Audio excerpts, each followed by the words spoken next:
ওম শান্তি শান্তি শান্তি। কিন্তু এইরূপে ত্যাগের যথার্থ ফল কর্মবন্ধন হতে মুক্তিলাভ তার হয় না। সেইরূপ জ্ঞানের তত্ত্ব না বোঝার কারণে মানুষ নিজেকে জ্ঞানী এবং সংসারকে অতিক্রমকারী মহাত্মা বলে মনে করে থাকে। সে তখন নিজেকে পাপ পুণ্যে নির্লিপ্ত মনে করে মনোকল্পিত কর্মাচরণে প্রবৃত্ত হয়, অথবা কর্মকে ভারবোধ করে কর্মকে ত্যাগ করে এবং আলস্য, নিদ্রা ও প্রমাদে নিজের দুর্লভ মানব জীবনের অমূল্য সময় নষ্ট করে ফেলে।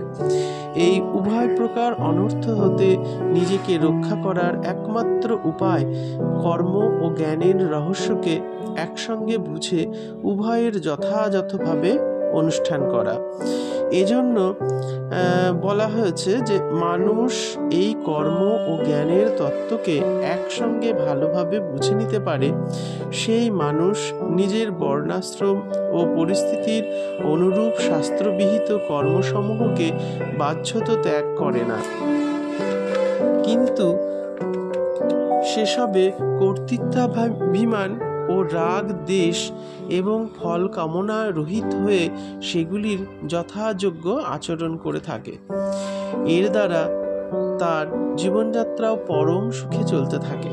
এভাবে কর্মানুষ্ঠানের ফলস্বরূপ তার অন্তঃকরণ হতে সমস্ত দুর্গুণ ও বিকার সমূহ সরে যায় এবং তা অত্যন্ত নির্মল হয়ে ওঠে।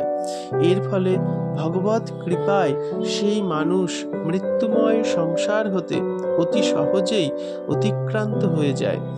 এই কর্মসাধনের সঙ্গেই বিবেক বৈরাগ্য সম্পন্ন হয়ে নিরন্তর ব্রহ্ম বিচার রূপ জ্ঞানাভ্যাসের দ্বারা পরমেশ্বরের যথার্থ জ্ঞানের উদয়ে সেই মানুষ অতি শীঘ্রই পরব্রহ্ম পরমেশ্বরকে সাক্ষাৎ করতে সমর্থ হয়। যে মানুষ বিনাশীল স্ত্রী, পুত্র, ধন, মান, কীর্তি, অধিকার প্রভৃতি ও এলোকের ও পরলোকের ভোগ সামগ্রীতে আসক্ত হয়ে সে সবকেই সুখের হেতু মনে করে, সে সবেরই অর্জনে, রক্ষণে বা ভোগে সদা রত থাকে এবং এসব ভোগ সামগ্রীর প্রাপ্তি, সংরক্ষণ ও বৃদ্ধির জন্য বিভিন্ন দেবতা, পিতৃগণ ও মনুষ্যাদির উপাসনা করে, যারা নিজেরাই জন্ম মৃত্যুর চক্রে পড়ে থাকায় অভাবগ্রস্ত ও দেহের দৃষ্টিতে বিনাশশীল। তাদের উপাসক ভোগাসক্ত মানুষ নিজের উপাসনার ফলস্বরূপ বিভিন্ন দেবলোক ও বিভিন্ন ভোগজনি প্রাপ্ত হয়।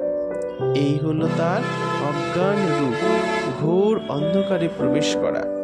এতদ্ভিন্ন যে মানুষ শাস্ত্রের তাৎপর্য এবং ভগবানের দিব্য গুণ, প্রভাব, তত্ত্ব ও রহস্যকে না বোঝার কারণে না পারে ভগবানের যথাযথ ভজন ধ্যান করতে এবং শ্রদ্ধার অভাববশত ভোগে আসক্তি থাকায় না পারে লোকসেবা ও শাস্ত্রবিহিত দেবসেবায় প্রবৃত্ত হতে, এরূপ বিষয়াসক্ত মানুষ মিথ্যায় নিজেকে ঈশ্বরোপাসক বলে সরল হৃদয় জনতার দ্বারা নিজের পূজা করাতে থাকে।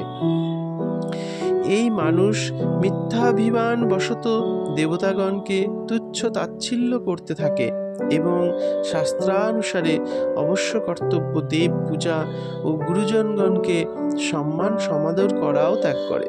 কেবল তাই নয়, অপর ব্যক্তিগণকেও নিজের বাক্যজালে বিভ্রান্ত করে তাদের মনেও দেবোপাসনা প্রভৃতিতে অশ্রদ্ধা জাগিয়ে তোলে। এই মানুষ নিজেকেই ঈশ্বরের সমকক্ষ বলতে থাকে এবং দুরাচারে প্রবৃত্ত হয়।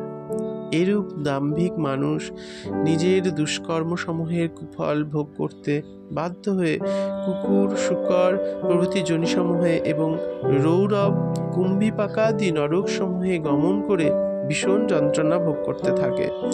এই হলো তার বিনাশশীল দেবোপাসনাকারী অপেক্ষাও অধিকতর ঘোর অন্ধকারে প্রবেশ করা।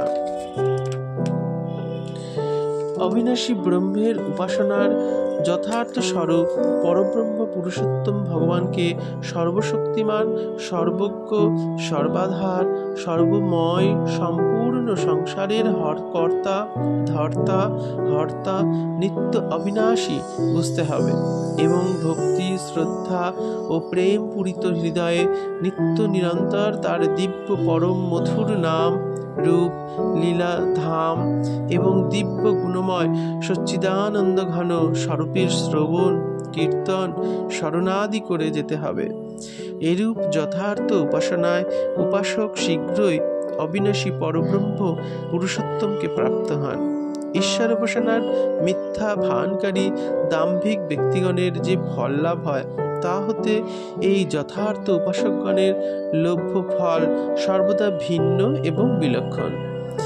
এরূপ বিনাশশীল দেবতা, পিতৃগণ ও মনুষ্যাদির উপাসনার যথার্থ স্বরূপ শাস্ত্র ও ভগবানের আজ্ঞানুসারে দেবতা, পিতৃগণ, ব্রাহ্মণ, মাতা পিতা, আচার্য এবং জ্ঞানী মহাপুরুষগণের সেবা পূজাদি অবশ্য কর্তব্য বোধে করে চলা এবং এ কাজকে ভগবানের আজ্ঞা পালন ও তাঁরই পরম সেবা বোধে করতে